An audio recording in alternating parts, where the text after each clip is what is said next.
Thank you for your warm welcome.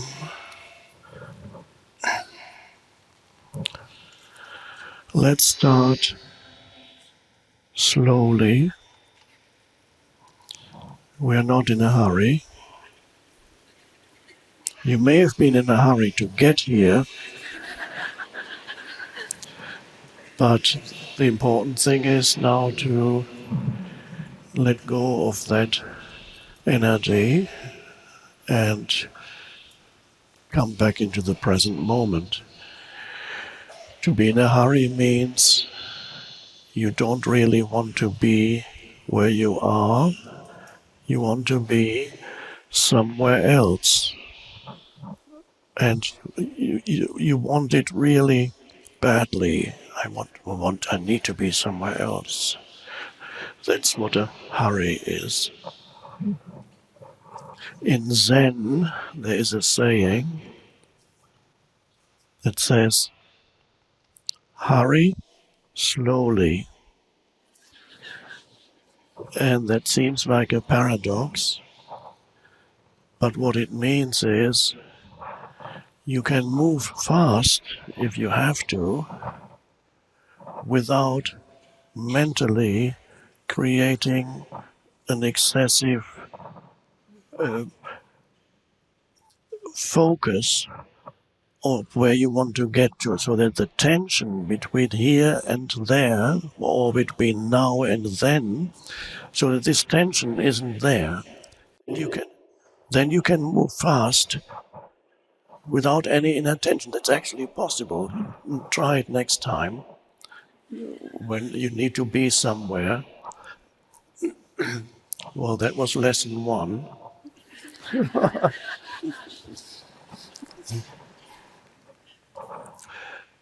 I'm very happy to be back here with so many awakened and awakening beings that are here now in this city. I was here a few years ago and I was invited at that time by a conscious business company that some of you, quite a few of you, may actually work for. And if you work for that company, which is called Cox Enterprises,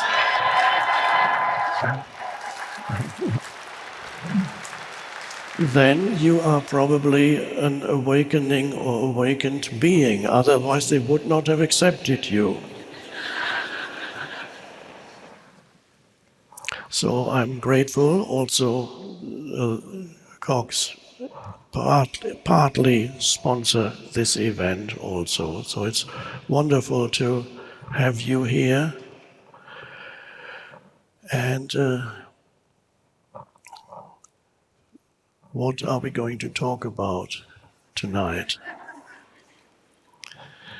Now, you might have guessed that we'll talk about the present moment because, well, the power of now, and so I've become Mr. Now.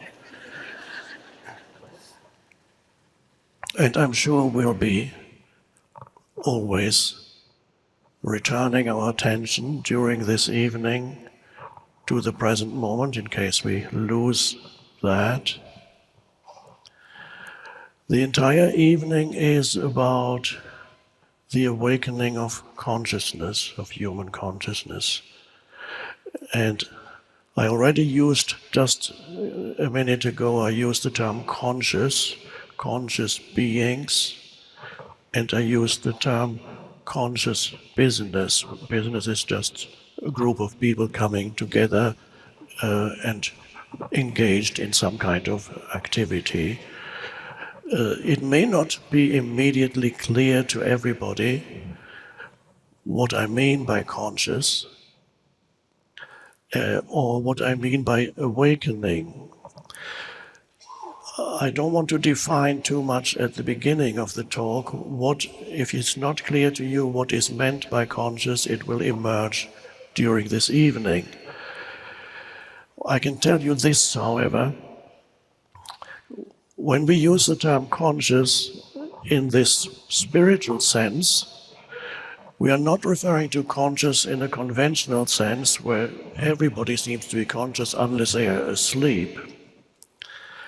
We use conscious, spiritually conscious, and we use also the term spiritually awakening, which means to become spiritually conscious in a very different sense. And I'd like to demonstrate to you right now, practically or experientially, what that means, rather than giving you an abstract explanation.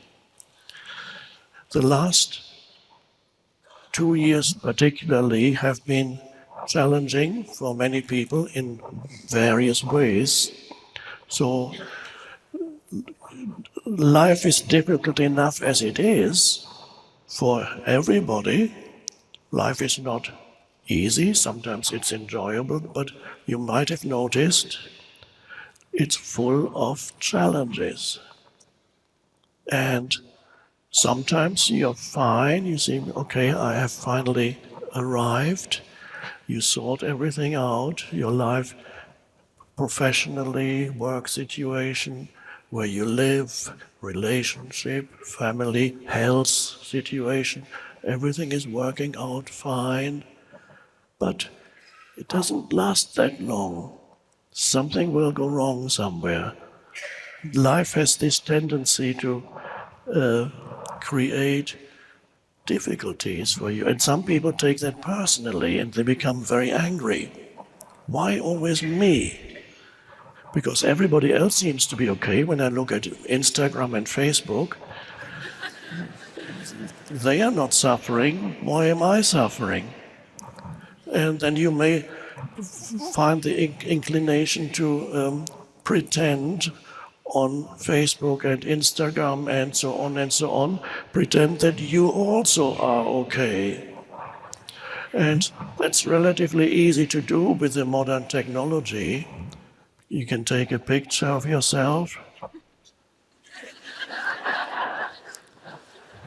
and if you're not happy with it, because probably you're not, most people are not, then you apply technology to this picture, filters and Photoshop, and suddenly you're an amazing being. They did that to me too. A few years ago, people said, we need some professional photos of you, and the professional photographer came and took all kinds of photos, and later he submitted the photos, many, and I had to choose some, and I reluctantly chose a few, and then I realized they don't really look like me.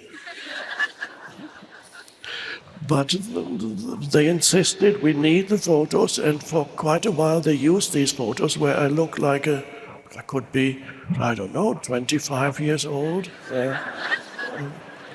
Some angelic-looking creature.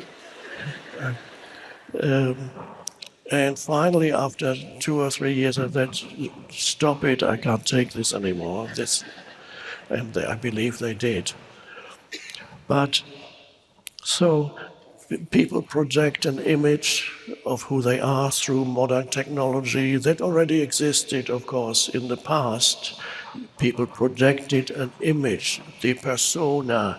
The word person, as you may know, comes from Latin, persona, which is a Latin word that means mask. So a person is a mask that you present to the outside world. In the past, you didn't have the technology to help you with that, but now the technology can amplify that, and you can present this mask to thousands of people.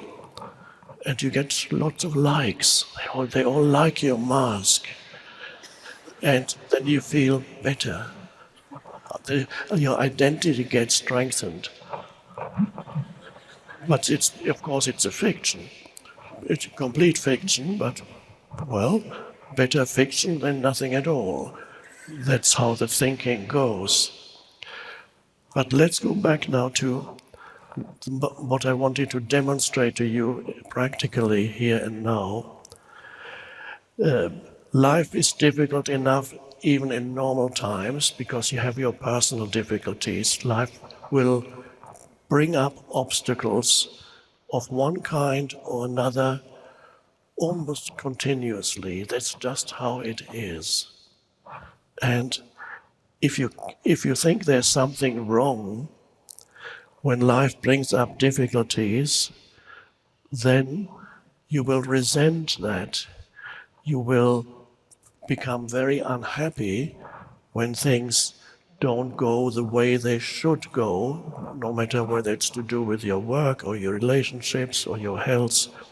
Then you begin to complain mentally or out aloud about what life is doing to you. And as I said, you see on social media, the others seem to be happy. Of course they are not, they're just as miserable. And so, in addition to your personal problems, life has brought up a collective challenge that affected millions of people all over the planet in the past 2 years. And when a challenge arises, a big difficulty, what happens, whether it's on an individual level or on a collective level, a challenge, especially a big challenge, on a personal level, it could be the loss of a loved one, somebody dies close to you, a sudden health situation, your health is suddenly, there's a critical illness arising suddenly, or you lose your job, or you lose your home. All kinds of things can happen, challenges big and small. And when you're being challenged, and challenge is still a kind of almost a positive term, perhaps a kind of new age term, but what challenge really means, something is going badly wrong, dreadfully wrong. So when life challenges you, you can either become less conscious or you become more conscious through the challenge. It depends where you are at when life hits you with a challenge. And I have observed this over a long period of time, but especially the last 2 years, I have observed that many humans, perhaps the majority, have become less conscious through the challenge. In other words, they have gone into states of either anxiety and fear or anger. Those are the two that I have observed, the two predominant emotions that came up in human beings as the result of the pandemic. Many people entered a state of intense fear or anxiety. Others became angry. Depends where you are. It became even politically, became even political. I'm not going there now, of course. If I go there, I will lose immediately 50% of you. So I've observed an increase in fear and anxiety in humans, and also an increase in anger. And probably the majority, but then there's been a significant minority of humans who have become more conscious. Instead of reacting adversely to the events, they have been able to come more into the present moment, come into a state of acceptance of the isness of the present moment, instead of mentally arguing with what is. They have come to be more present through it, through the challenge. So, and it's not even necessarily that a human being you either belong to one camp you become less conscious, or to another camp you become more conscious. In one human being, the states can arise. One human being can be relatively conscious and accepting one day, and the next day he or she falls back into a state of fear, anxiety, or anger. So these states can vary in one human being. Now, in case you carry a residue of either anxiety or anger, or anxiety, anger, or any other negative state inside you right here and now, perhaps as a residue from the past 2 years, or a residue of what happened a few minutes ago when you were late coming here and you were getting upset about that. And now you sit here, and it's quite possible that there's a residue of this energy still inside you. Or you could be carrying a residue of the past 2 years of anger about the world and what they are doing. If you're fearful usually about the catching something, that you may die, or catch something, or somebody close to you may die. If you're angry about the mandates and the masks and the lockdowns and all this horrible they are doing. And the others say, oh my God, I may die. Then you may carry a residue of that. Humans carry residues of emotional fields, emotional states inside. This, of course, it could go back many more years. Many humans carrying residues of things that happened in their childhood, suffering, emotional suffering. Most children have some form of emotional suffering, even if the parents are relatively conscious. And if they are not conscious, then they have a lot of suffering, and you carry residues of that inside you. So I call that the pain body. Pain body is old emotion that still lives in you as an energy field. Is not perhaps always noticeable, but from time to time it comes up, and it tends to come up more quickly when a challenge, you're being triggered is another word.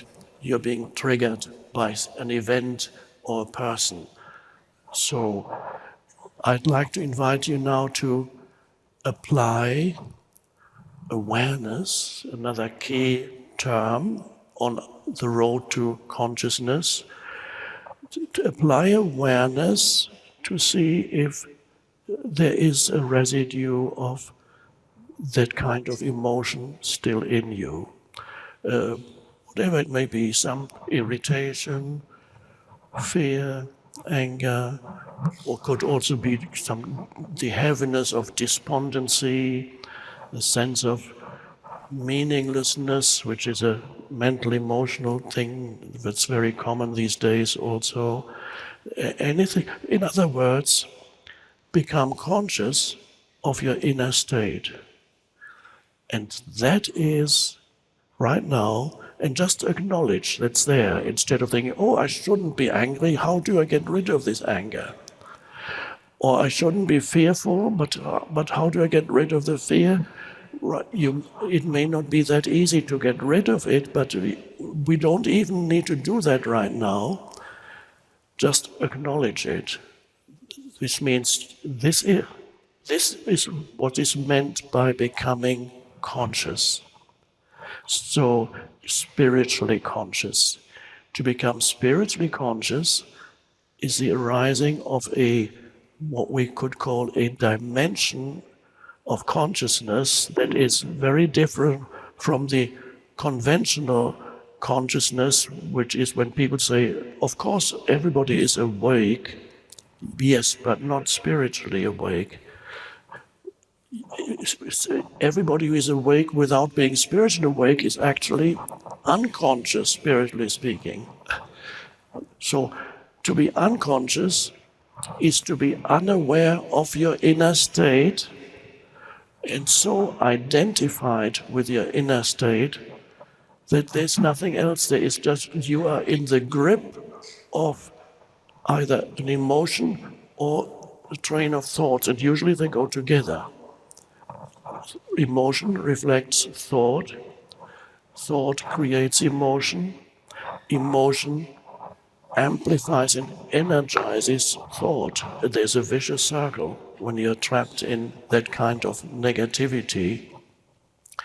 And you are, spiritually speaking, unconscious if you are being possessed by these inner states, mental, emotional.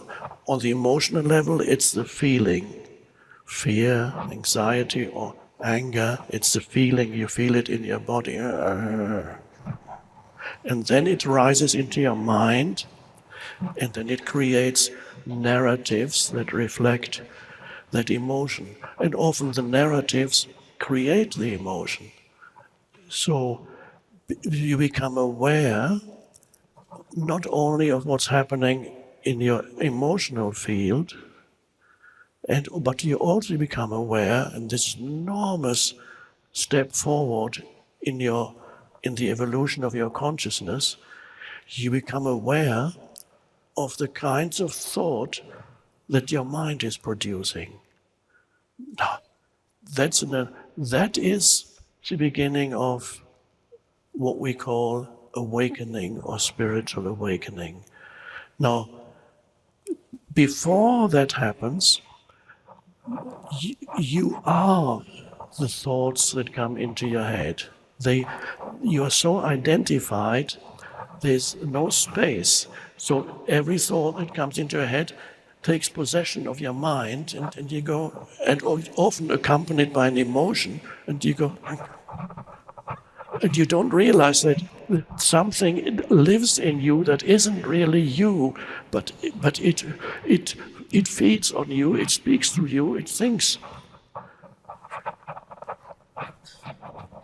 I'm acting it out because it sometimes works better than explanations.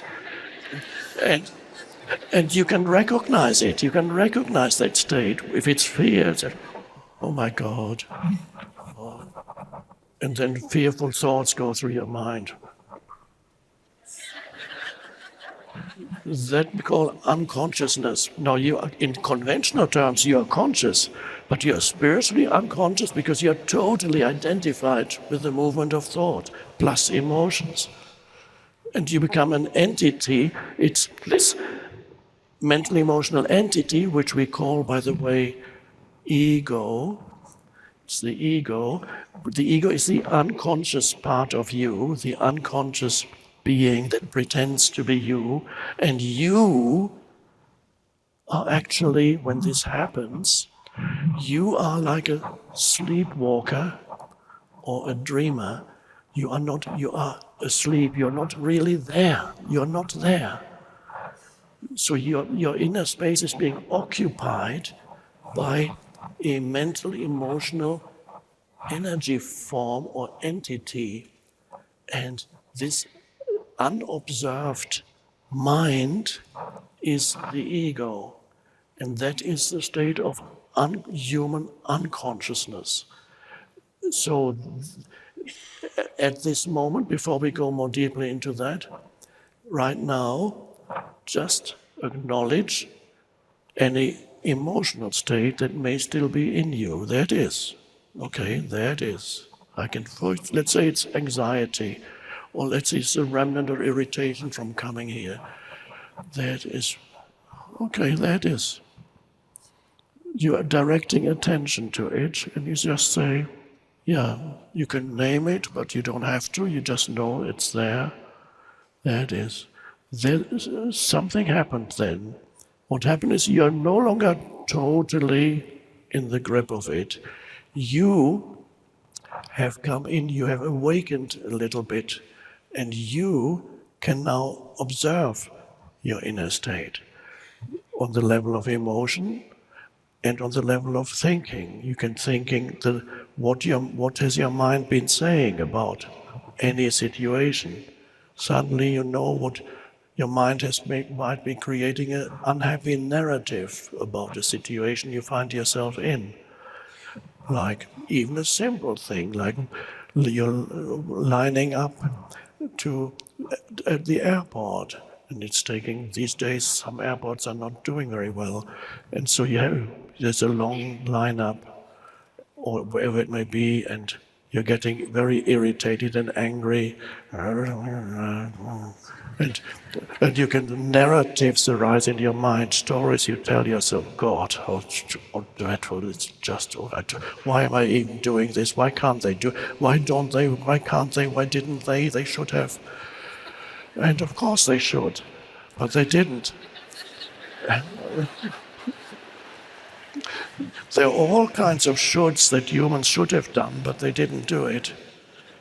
Humans are deficient in many ways, you might have noticed. Not you, others. It's so much easier to see the unconsciousness in others than to see it in yourself, obviously. Self-knowledge is most difficult knowledge.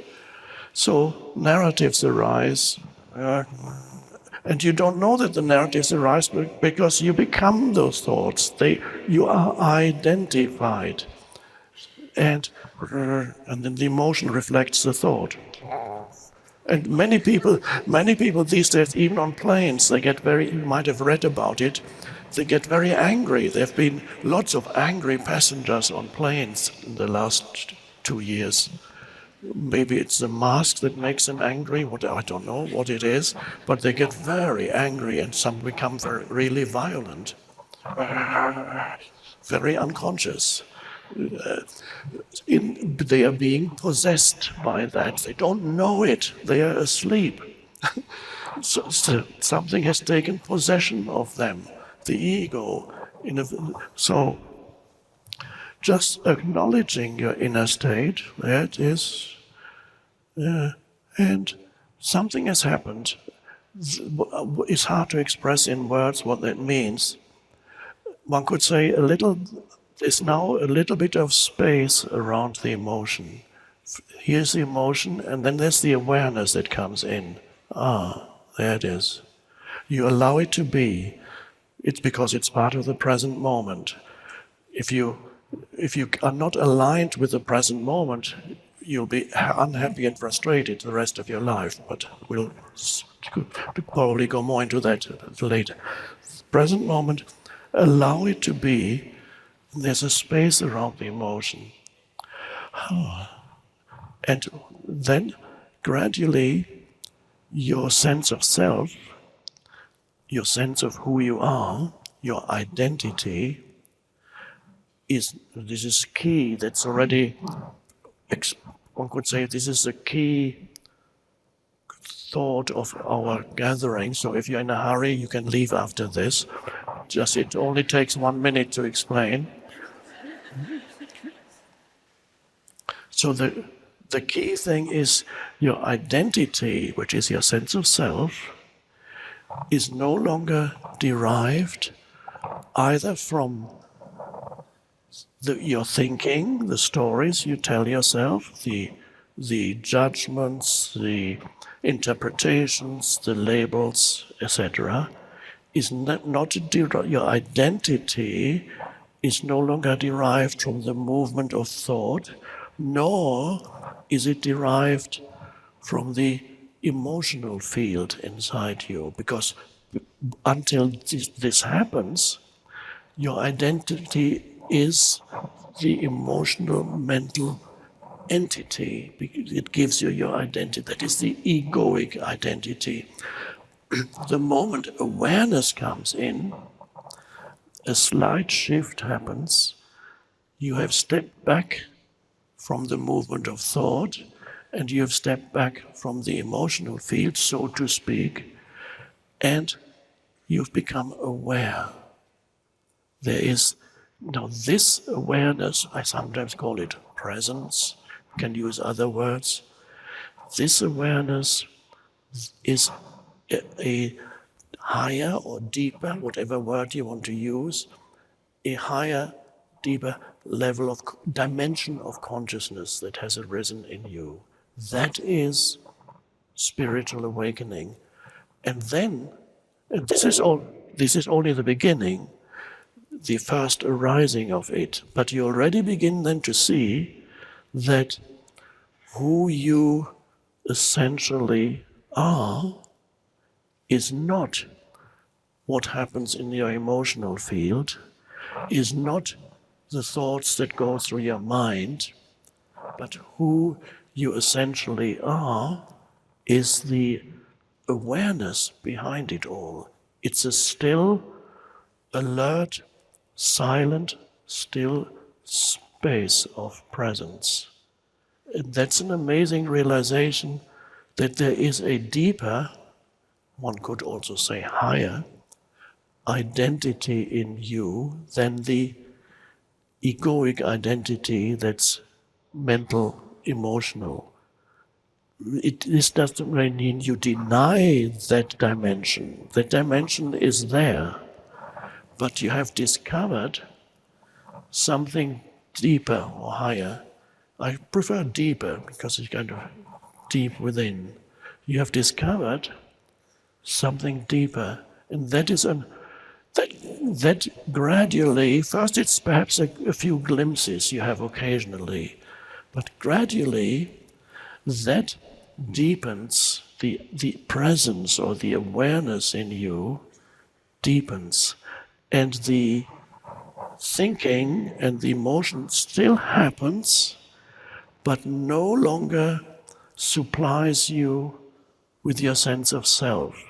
Or we could say, I use the term sometimes, there are two identities to who you are. One is the form identity. Form means physical form or mental, emotional formations. So you have a form identity, which is, to start with, the physical body. It's a physical form. But then you also have thought forms that continuously arise, and you have emotional formations. They are energy formations. Even thought is an energy field. An emotion is an energy field that lives in you. It arises and then sometimes it subsides. Thoughts arise and subside. And some thoughts refuse to subside. They get stuck in your mind. And in fact, in some cases, infect the rest of your mind, toxic thoughts. There is such a thing as a pandemic of toxic thoughts that can also happen. And I've observed the beginnings of that when I look on the internet and so on. I've observed some weird, very weird things in the collective consciousness or unconsciousness. Very weird.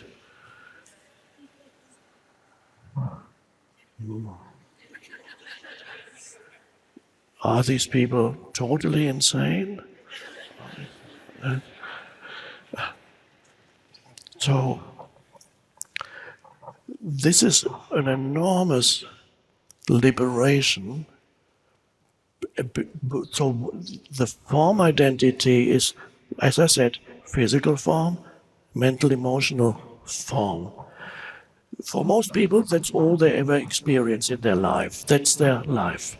They're completely identified with their physical form and their personality, which is the conditioning of their mental, emotional field. That's the person. That's me. Me. People talk about pronouns. Of course, everybody's favorite pronoun is I. So you can put that on your Facebook. Favorite pronoun, I, because that's the one I use all the time. I. Everybody says I. What do they mean? What do they... No, in most cases they refer to this entity, the conditioned mind, the conditioned entity, I. Everybody says I. The favorite word, everybody's favorite word.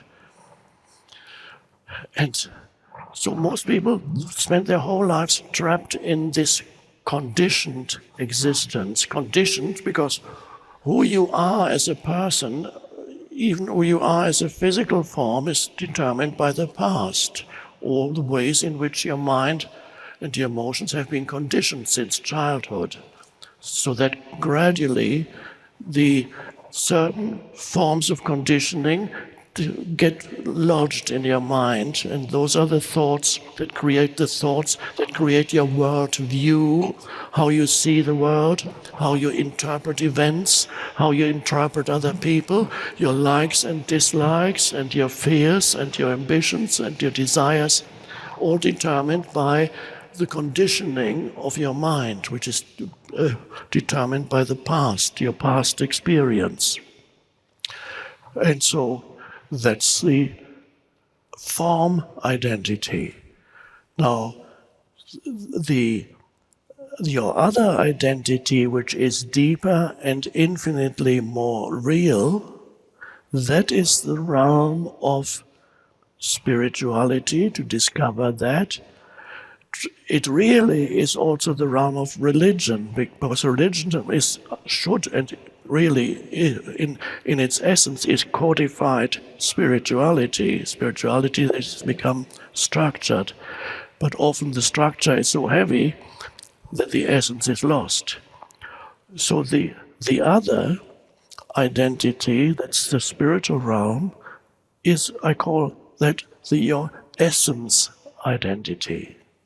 So for the sake of our argument here, let's just say this is not ultimately true, but it's an approximation to the truth. Let's say there are two of you here. There are two of you. One is the person, conditioned entity. The other is the being, the unconditioned consciousness that you are. The person is a conditioned consciousness, and they're not separate, but they're very different. In every human being, there is the unconditioned consciousness also, but most humans don't know that. So it's latent or dormant still in most humans. Your essence identity. To awaken to your essence identity, that is spiritual awakening. That is the beginning of liberation. Religions use all kinds of terms, but they all refer to that. Some religions talk of salvation, some religions talk of awakening, some religions talk of liberation. They all point to the same thing, the possibility of living in and through a different state of consciousness. That's all really, that's the essence of all religion, expressed in different words. All religions, there's a lot of truth there. Unfortunately, it's been, in many cases, corrupted. Religions agree that there is a basic dysfunction in human beings. Of course, that basic dysfunction is the egoic mind. Christianity talks of sin as your basic state, primordial sin. My God, that sounds terrible. What have I done? And so you can tell a little child, you are full of, you already, there's primordial sin in you. It's your fault. That's of course not quite right, but what is inherited is a dysfunction that's still in human consciousness or unconsciousness, and that makes humans do dreadful things from time to time. Other religions talk about the basic human state. The Buddha said the basic human condition is dukkha, which is the word that means suffering. Buddha said, wherever you go, whatever you do, very quickly you will find dukkha, suffering. Things will go wrong. What thing might make you happy today, the same thing that makes you happy today, tomorrow or in a year's time, makes you unhappy. Or it loses its ability to make you happy. Or there's another side to it which isn't happy at all. Well, that's I sometimes call it the the wedding, no, the honeymoon and the divorce. The person that makes you happy, 2 years later, 3, 4, 2 months later, the person that makes you happy, so happy, I found him, I found him. The same person, you start living together and you suddenly discover this wonderful being that you went on dates with. The dates were so beautiful. You looked into each other's eyes. You can always see when you observe couples in restaurants, you can know whether they're already married, have been married already, or whether it's a first or second date. If it's a first or second date, they're in an hypnotic state.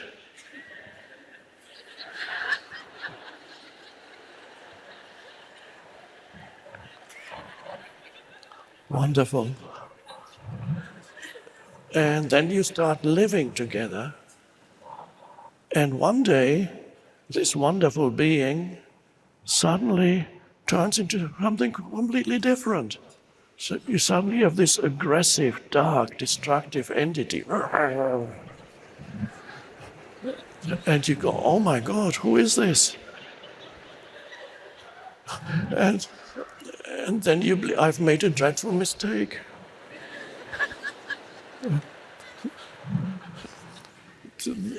I'm telling you that because some of you may recognize it from your own experience. I can tell by the laughter. This is just an illustration of what the Buddha was talking about. No matter what you do and where you go, you will encounter dukkha, suffering. That's the traditional translation of that term. Dukkha is suffering. You can also call it unsatisfactoriness, unhappiness, the most generic term, or misery. Misery, unhappiness, unsatisfactoriness, a sense of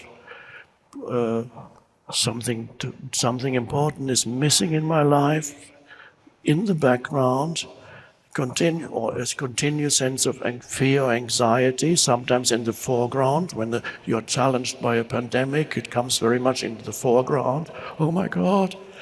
And then it recedes into the background, but it's there. It's there. For many humans, a continuous state of unease in the background of their lives. Continuous state of almost there's something missing. There's a sense of I haven't arrived yet, because many times you think you have arrived, like the first and second date. You think you have arrived. Oh no, that wasn't it. And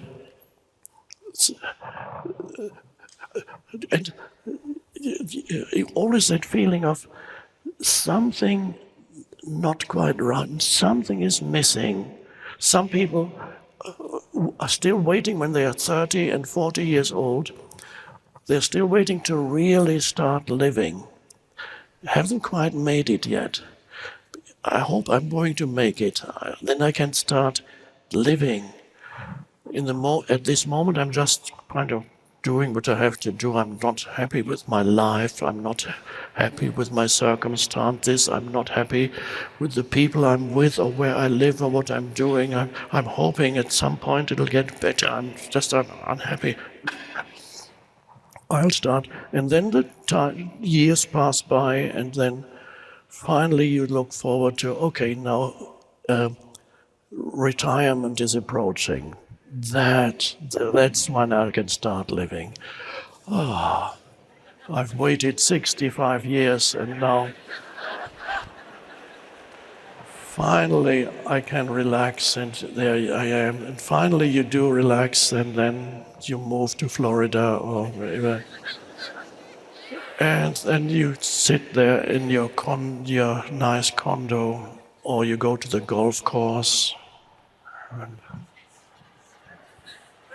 And then you go to the golf course again and again and again, and then you sit there again, and what now?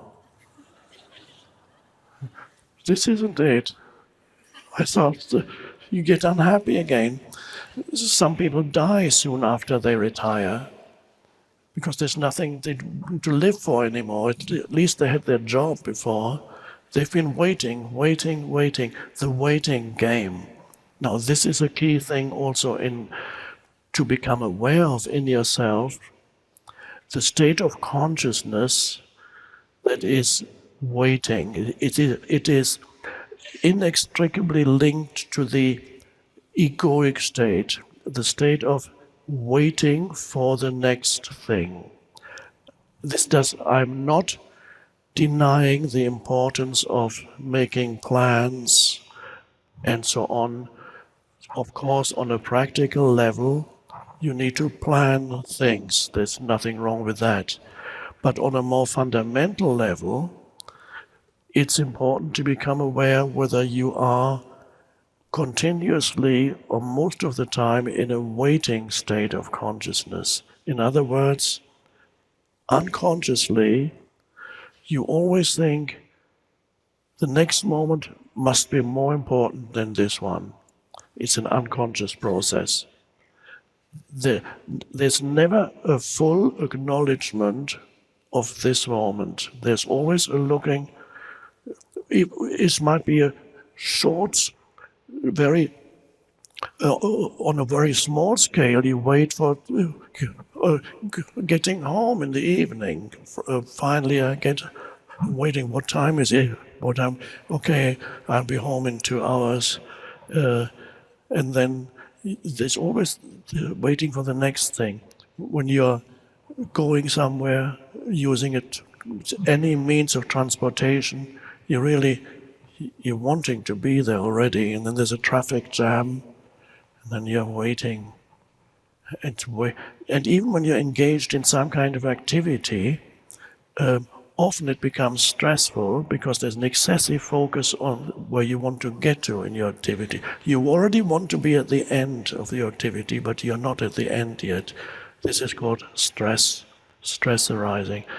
It needs a considerable amount of awareness to detect in yourself whenever you are in the waiting state of consciousness, which is an inability to fully acknowledge the present moment, so that the present moment is no more than a stepping stone to the next moment. And the next moment unconsciously is regarded as more important than this moment. That's how the egoic state of consciousness always functions. And that is one of the reasons why there is an underlying sense of dissatisfaction in that egoic state of consciousness. There's always an underlying unease or dissatisfaction, and at other times it's much stronger than that. There's anxiety, and there's fear, and there's anger, and there's irritation. So, self-observation, are you always waiting for the next thing? Are you able to acknowledge the present moment? Now this, yes, inevitably we come to the now. This is the portal.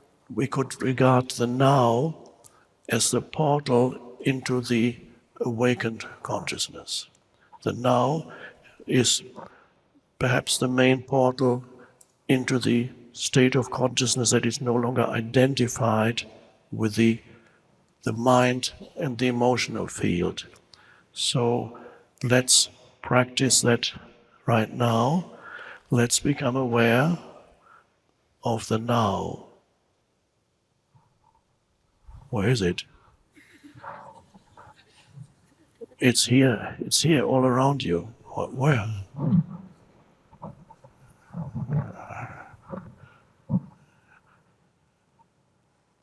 Well, it starts with a simple thing as sensory perception right now.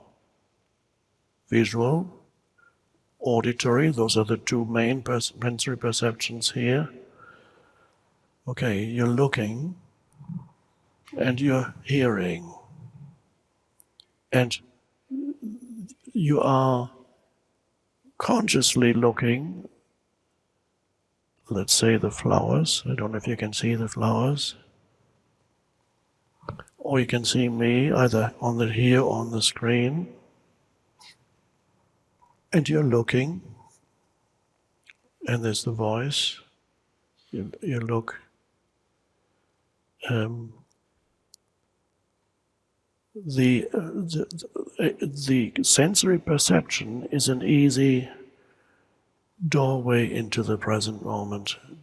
Come to your senses is a way of putting it. Now, for many people, that's already a huge shift in consciousness, because most of the time they are so immersed in the thinking function that they do not fully acknowledge sensory perception. It's only a means to an end. They don't give their attention really to anything. Trees, the sky, the flowers. A brief look, yes, oh, that's a lovely flower. And then you start continue thinking about your problems.